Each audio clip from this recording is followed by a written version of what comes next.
The cold, gray Pacific surf pounded the beach outside the Naval Special Warfare Training Compound in Coronado, California, a relentless rhythm that had become the heartbeat of basic underwater demolition/SEAL, BUD/S training. For the 100 or so students huddled on the sand, the sound was synonymous with misery. They were in the crucible of first phase, their bodies caked in a mixture of sand and sweat, their minds dulled by exhaustion. Among them, maintaining a low profile but absorbing every detail, was a woman who, on paper, had no business being there as a student. Her name was Master Chief Petty Officer Sarah Jenkins, and she was there to observe. The instructors, known as the King's Men, were a breed apart. They were the gatekeepers, the sculptors of men into frogmen, and their methods were intentionally brutal. And they patrolled the grinder, the expansive concrete pit where students did calisthenics, like sharks, their voices amplified by a lifetime of barking orders. They looked for weakness, for hesitation, for any sign that a student didn't possess the unbreakable dirt diver mentality required to earn the trident. Sarah watched them with a professional, analytical eye. She wasn't just watching the students. She was watching the system, the instructors, the curriculum. Because for the last 15 years, she hadn't just been a part of naval special warfare. She had been one of its most secretive and effective architects. A decade and a half earlier, Sarah's career had taken a turn that was unheard of at the time. As a young, brilliant explosive ordnance disposal (EOD) technician, she possessed a calm demeanor and a mind that could deconstruct complex problems in seconds. This unique skill set caught the attention of a select group of men who operated in the shadows. She was screened and selected for a direct support role with a unit that didn't officially exist, Naval Special Warfare Development Group, commonly known as DevGRU or SEAL Team 6. She became one of the very first women to operate at that level, a true trailblazer who broke glass ceilings not with fanfare, but with quiet, undeniable competence. She became the first female operations leader for sensitive activities, directing and managing diverse teams overseas, executing missions of national importance against strategic adversaries. She was no longer just a technician. She was a strategic asset. Now, after a storied 21-year career, she was back at the schoolhouse, but not as a student. She had been assigned a pioneering role as a Women in Special Operations Forces, WISOF instructor. Her mission was to ensure the integration of women into the pipeline was done to the standard, not to a quota. Her job was to make sure that any woman who came through would either meet the high bar or be dropped, just like everyone else. She was a mentor, a coach, and a living, breathing testament to what was possible. She knew the operators, the tactics, and the ethos better than almost anyone on the beach, including the instructors currently terrorizing the new class. This particular morning, a new gung-ho instructor had joined the cadre.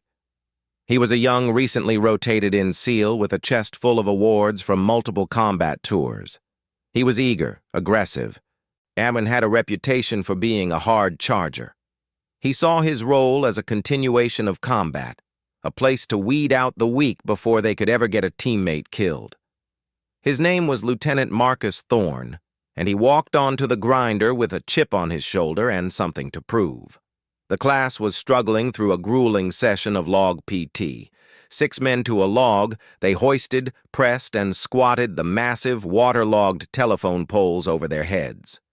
It was a symphony of coordinated agony, and any sign of weakness from a single man would cause the entire log to falter.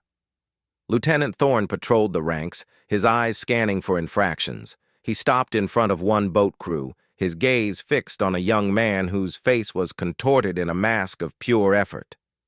"You call that a press, princess?" Thorne screamed, his face inches from the student. "Get it higher! You're embarrassing your whole crew. Your mama gonna carry that log for you in combat?" He circled the crew like a vulture, eventually finding a more permanent target. His eyes landed on a figure at the back of the formation, a woman. She wasn't holding the log. She was standing slightly apart, holding a waterproof notebook, observing the evolution.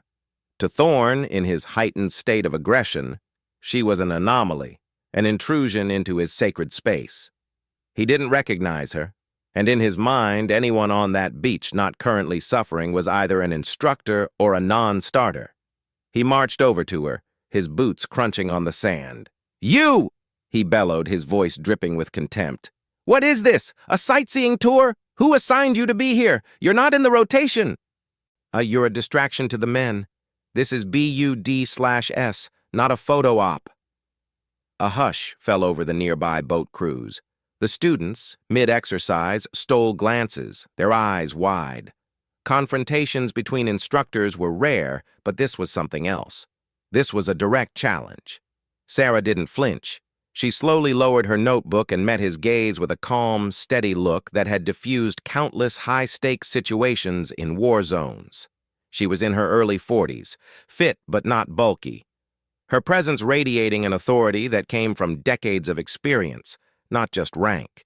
She wore no visible insignia of her past assignments, just the standard Navy uniform of an instructor. Thorn, misinterpreting her silence for compliance, pressed on. "I don't know who you think you are, or what general's wife you know, but you don't belong on my grinder. My students need to focus, not have their concentration broken by—" "Lieutenant," Sarah's voice cut through his tirade. It was quiet, but it carried a weight that silenced the crashing waves. It was the voice of someone used to being heard. "I am well aware of what the students need." Her tone gave Thorn pause. He looked at her more closely, seeing for the first time the subtle signs of age and the deep, unshakable confidence in her eyes. It was the look of a combat veteran. For a second, doubt flickered across his face, but his ego quickly stamped it out. "You're aware?" he scoffed, taking a step closer. "With all due respect, Master Chief, I've been doing this since I was 18. I've got 2 tours in Iraq, a chest full of metal, and 28 confirmed kills. I've forgotten more about being a SEAL than most people will ever know. I've earned the right to run my training environment without distractions." The implication was clear. He had earned his trident through blood, and he wasn't about to take lessons from a woman observing a PT session. Sarah sighed. A soft sound lost in the wind. She'd seen this before. The bluster of a young man who confused violence with wisdom. She didn't need to engage in a pissing contest. She simply needed to end this farce so she could get back to work. She reached into her pocket and pulled out a small, laminated card, which she held up for him to see. It wasn't an ID card. It was a graduation photo from a BUD/S class nearly 2 decades ago. In the photo, a much younger Thorn, skinny and soaked, was grinning with his boat crew. Standing behind them, looking proud and slightly exhausted, was a man. Standing next to that man was a woman in EOD gear, a younger, softer-faced version of the Master Chief standing before him. "That's you," Sarah said, pointing to the young Thorn in the photo. Then her finger moved to the woman in the photo. "And that's me." Thorn stared at the photo, his aggressive posture crumbling into confusion.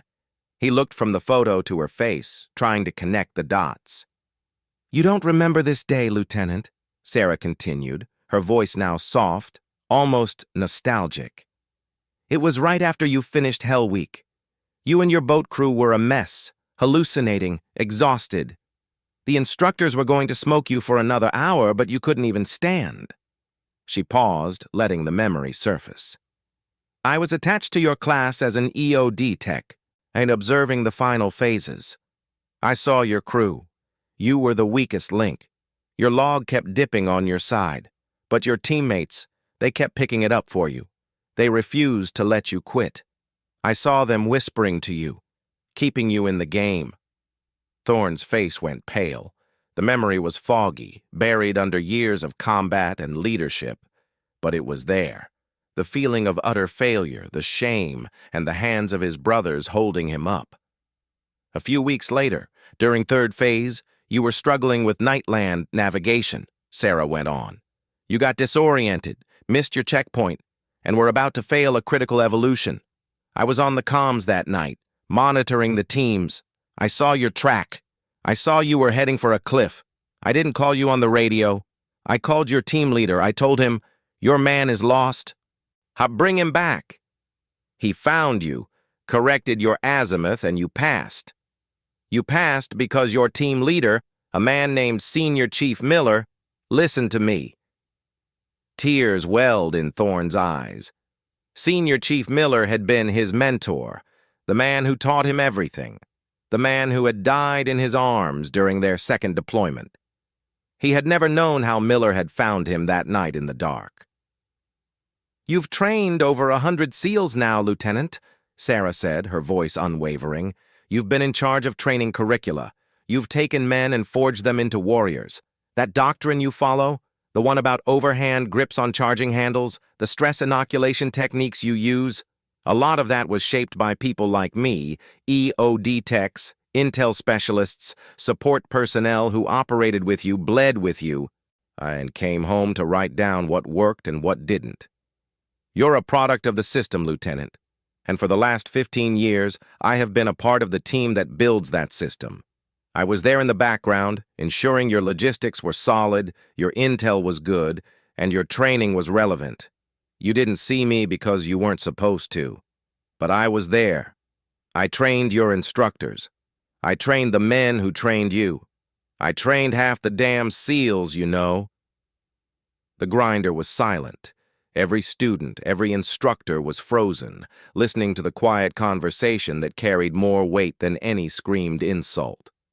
Lieutenant Marcus Thorne, the hardened combat veteran, stood at attention, tears streaming down his face, looking at the woman who had helped save his career before it even began. He opened his mouth to speak. "I'm to apologize, but no words came." He just stared at the photo, a symbol of his own journey and the invisible hands that had guided it. Sarah put a hand on his shoulder, a gesture of forgiveness and understanding. "It's okay, son. You didn't know.